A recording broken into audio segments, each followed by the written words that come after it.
Hello, hello! Magandang buhay! Welcome to Starlyn channel. Kumusta kayong lahat?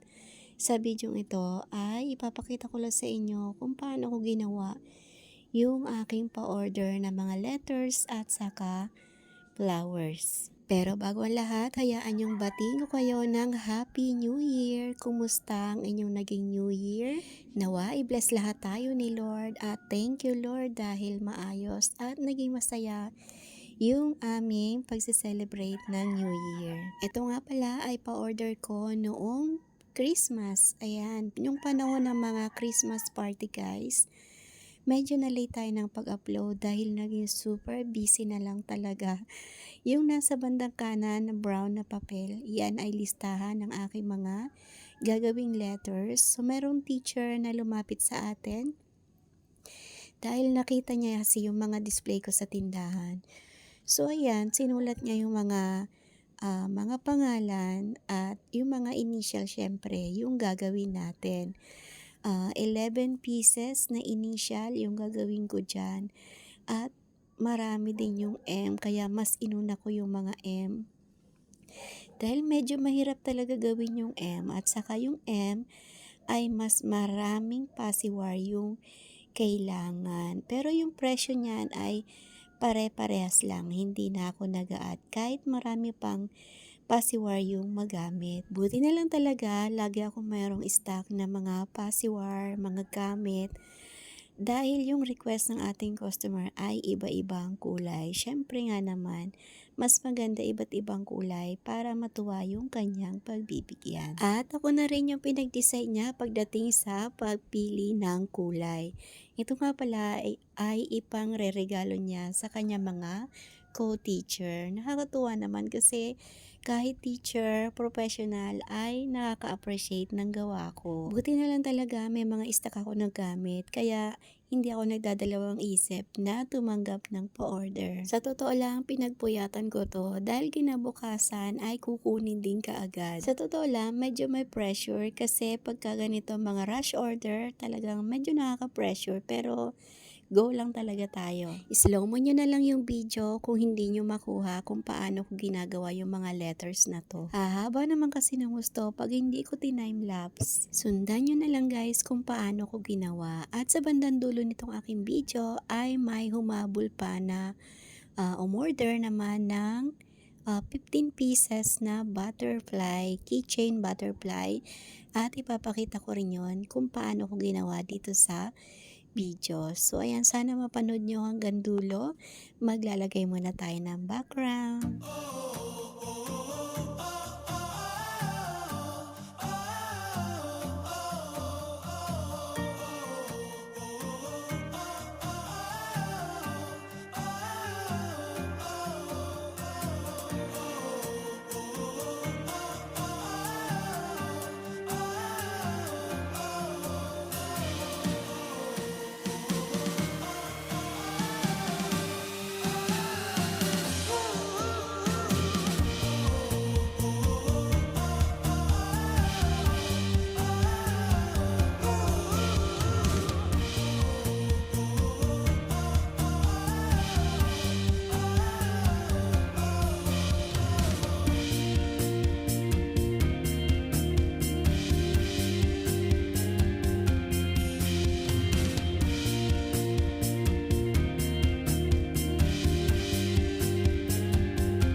Good morning! Ayan, kabubukas lang namin ng tindahan at may na-receive akong orders, 15 pieces ng butterfly.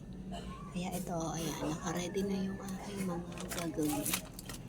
Different colors daw, assorted colors para sa ating butterfly. So, ayan. Thank you Lord sa blessing. Start na po.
Nasundan niyo ba guys kung paano ko ginawa yung mga butterflies at saka mga letters?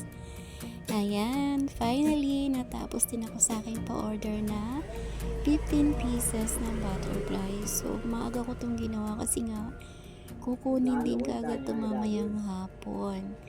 Ipang re-regalo din. Meron silang Christmas party. Sunod-sunod na rush order talaga yung natanggap ko ngayong December. At yung iba naman, sa display sila bumibili. Buti na lang talaga meron tayong mga display. So yun lang. Thank you for watching. God bless us all, and always remember, commit your work to the Lord and He will crown your effort with success. Thank you. Keep safe everyone. Bye.